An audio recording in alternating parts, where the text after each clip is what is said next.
Hey, Nick Dar here with Business Over a Brew. Pleased to shoot this episode at the Old Bakery Beer Company here in Alton. As a lot of you know, the location where we used to shoot the show, Great Rivers Tap and Grill, decided to close down, as businesses do sometimes, and kind of left us scrambling a little bit, looking for a location to shoot our next episode. And on very short notice, we called Lauren at Old Bakery here, and she was immediately said, "Sure, come down and shoot it." So just very generous of them to let us use the space on such short notice to shoot the show here. It's a really terrific business. They really run a great place here at Old Bakery. And it's a good fit for our show too, because they're a great business, and obviously they serve brew and make it here. So it's a terrific place to have it. If you haven't had lunch here or dinner, I highly recommend you do that. The food is terrific. The beer selection is great bourbon selection as well. So it's just a great place to hang out in a historic building here in Alton. So come check out Old Bakery Beer, and thanks again to Lauren and everybody for letting us have the show here at Old Bakery in Alton. Welcome to Business Over a Brew, presented by the Riverbend Growth Association. My name is Nick Dar. I'm the host of the show. Pleased to be joining you here from Old Bakery Beer Company. Great place to have a drink, great place to have a meal. I highly recommend that you come down and visit. Pleased to be joined in this episode by Mary Cordes from the Hayner Public Library District. Mary, how are you? Thanks for coming on the show. Thanks for having us. It's actually the second time we've done it. It We is. had some technical difficulties the last time, so thanks for coming back and doing it again. You're welcome. Let's start here. Just give us a history of Hayner Public Library. Sure. So the library, it's been an entity in our community for a very long time. Started out as a subscription library, and then became what is now known as the Hayner Public Library District 51 years ago. It encompasses Alton, Godfrey, and Foster Township, and it's available for use by anyone that lives in the community.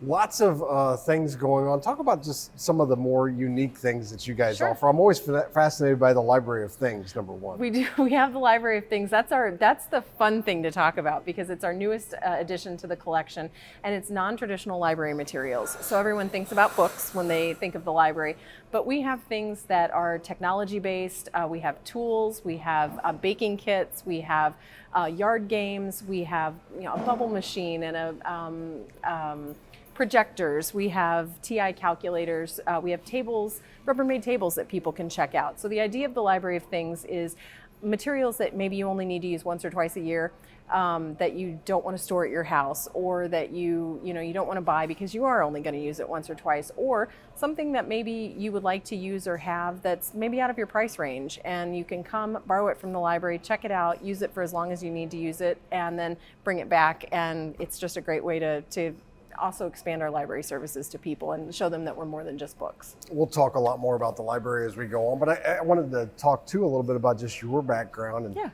how you ended up at Hayner. I ended up at Hayner. One of my grandmother's friends was a librarian, and she was a retired school librarian, and she worked at Hayner part-time, and a page position came open. So those are the after school, traditionally, it was high school kids that shelved books. And she called me. I just turned 16, and she knew I was looking for a part-time after-school job. And she said, "I think you'd be really good at this. You should apply." So I applied, and I thought it would just be a year or two. I would stay, and then I would go off to college, and I wouldn't be there. And this is almost 30 years later, and I'm still there. I went to school locally and stayed here, and have been working ever since.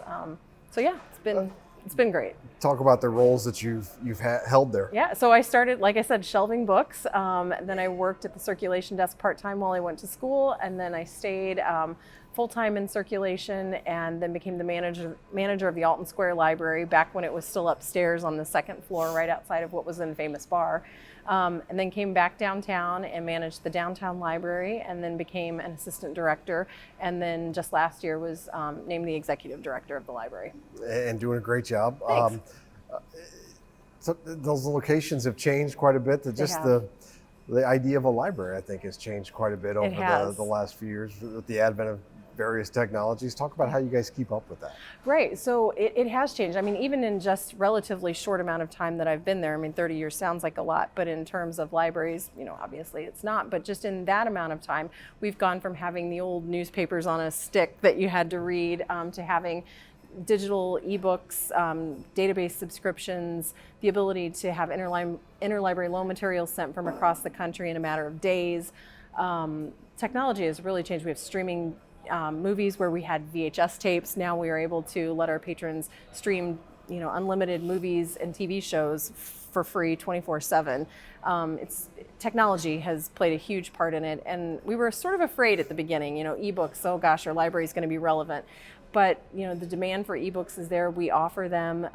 They're expensive, and so we're a great alternative to having so many digital subscriptions. Just use the library instead. So we've been able to adapt and move along with the times. So talk just a little more detail about the ebooks, and people can go on and actually kind of check those out. Yeah, right? you can. So we offer Cloud Library and we offer Overdrive's Libby apps for ebooks. Those give you access to ebooks. They give you access to audiobooks. They also give you access to digital magazines, and they're all free with a Hayner library card. We also have tumble books for kids, so it's even for children. There's ebooks, games, puzzles online for through the apps for children, and we also have the Biblio Plus digital subscription, which allows our patrons to download and stream movies, TV shows, and all free with your library card. We're here mid-March. Heading towards the end of the school year. I know you guys typically have lots of things going on in the summer. Talk about some of the upcoming events and things that are going on at Hayner. Yeah, so we have a lot. We've already have our summer reading program planned. We have a great staff who plans that far in advance. So we have lots of fun programs. We have story times, we have activities, we have performers, we have craft times all lined up for the kids all summer long.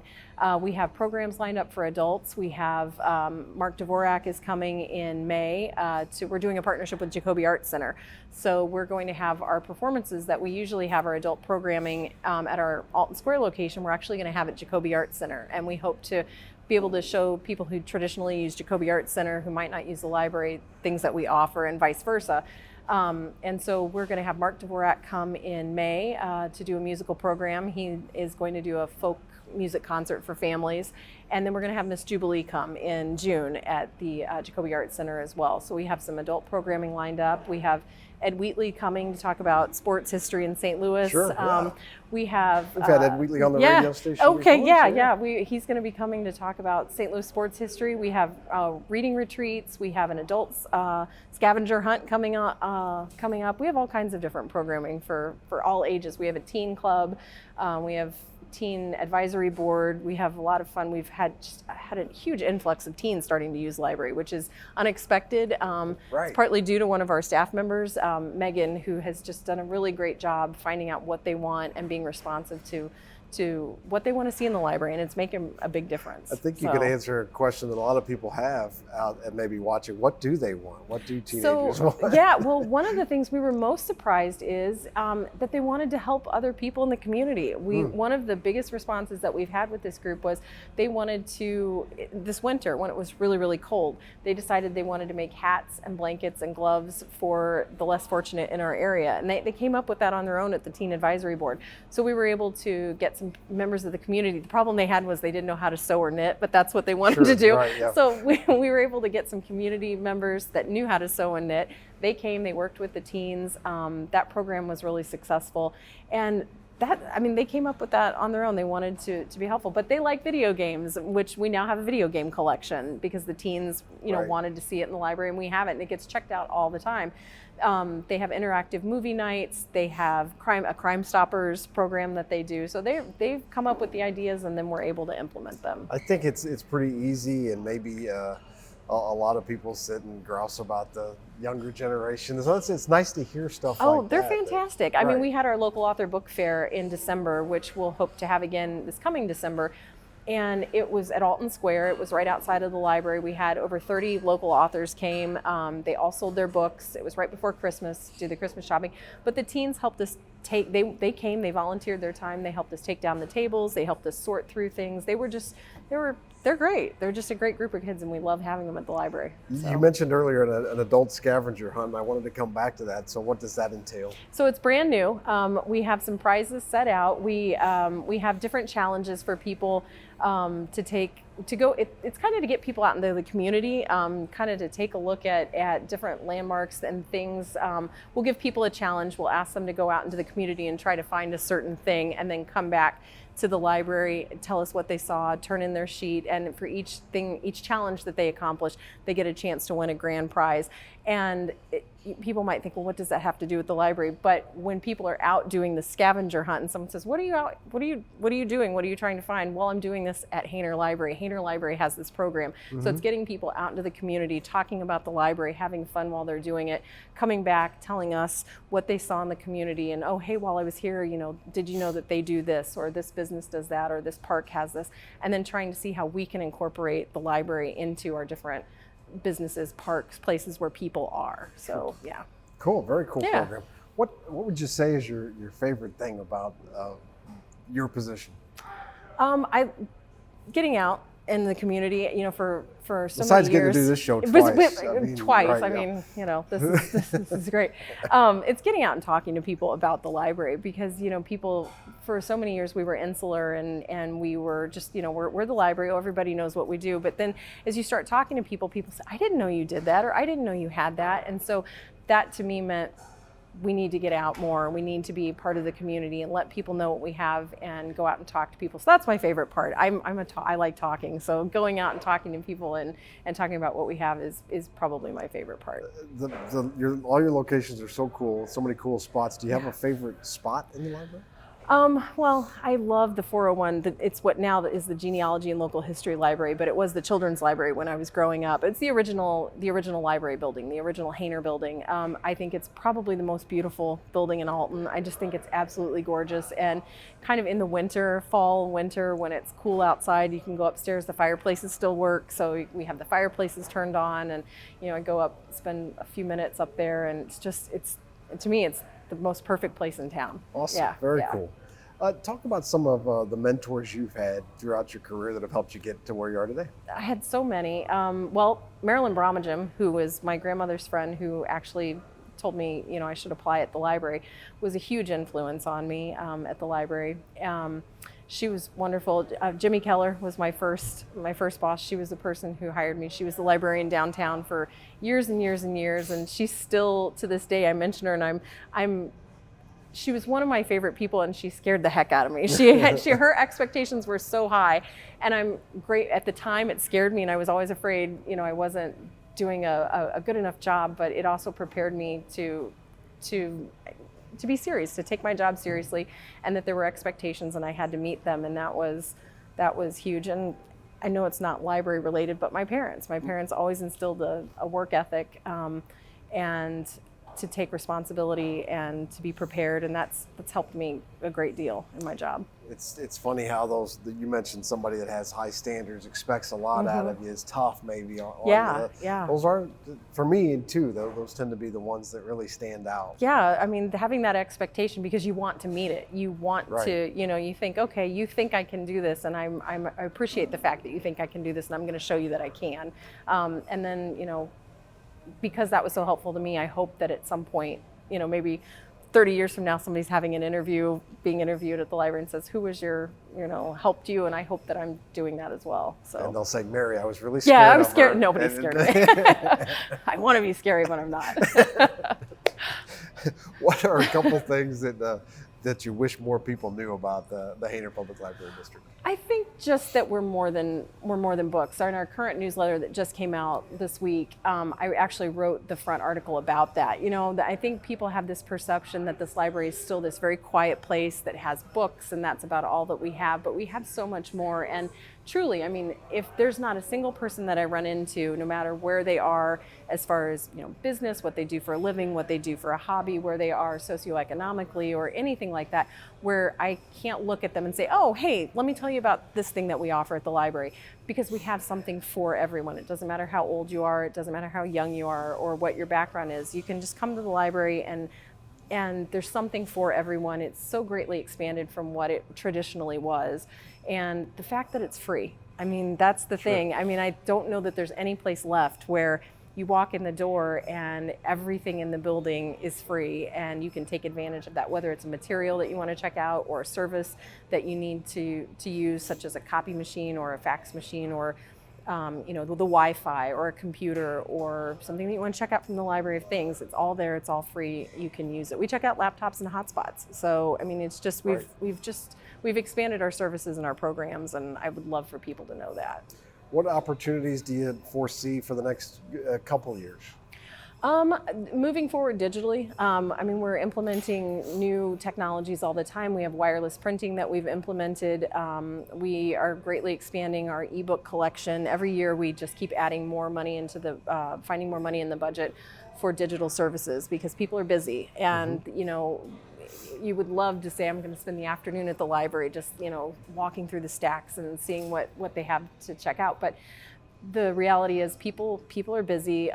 Kids need to get their homework done. Parents want to listen maybe in the car while you're driving back and forth to work. We've got ebooks. So I think digitally we're going to just keep seeing what's available to libraries and what we can do to make the library responsive to what people's current needs are. So I think right now that's digital, and also sort of as a community center, because the trend is we have these digital collections, but also the trend is needing a place to meet, a place to have a meeting, or a place to do a Zoom call, or using the technology that we have in-house, maybe looking at maker spaces, places where people can bring their work and offer a space for people to do that, or a place for people to just meet or have programming that's meaningful. We do voter registration. We have services like that. Just being a place, when you think, oh, I've got this need, let me try the library. They can help. The first place you should. Yeah, it is the first place you right? should check, right? Because if you don't know where to go for something, we may not be able to meet that need, but we can tell you where to go find it, because we still do that. We still do reference services. We still are able to connect people with information. So, yeah. We love to help at the radio station, but call the library first, and if they can't answer, then you call us. Yeah. If people wanted to find out more information about Hayner, how can they do that? You can go to haynerlibrary.org. All right. Yep. Very simple. Anything we missed? Anything else we need to touch on? No, just I would encourage people just to look at the website, because everything that we have in the building, we mention on the website. So if you're wondering, do you have this service, check it out. I mean, we have all of our genealogy and local history databases. We have the Telegraph archived back to 1836. We have lots of local history and local information all online. So just take a look at the website, and honestly, it will tell you everything you need to know about children, teens, adults, local history, homebound delivery service, just all of those things. It's all listed on the website. You could spend the rest of your life learning about local history of our area. I know. And it's so fascinating. Yeah. We have all of the Telegraph, like I said, digitized. We're working every day. We're adding more pictures, more information, more yearbooks, city directories. We're digitizing all of those things and adding metadata to make it easier to search and find. So all of that's on our website. Well, Mary, thanks so much for coming on the show. Thanks for having us. Appreciate it. Yep. Best of luck to you. Continued success in the future. Thanks so much. Thank you.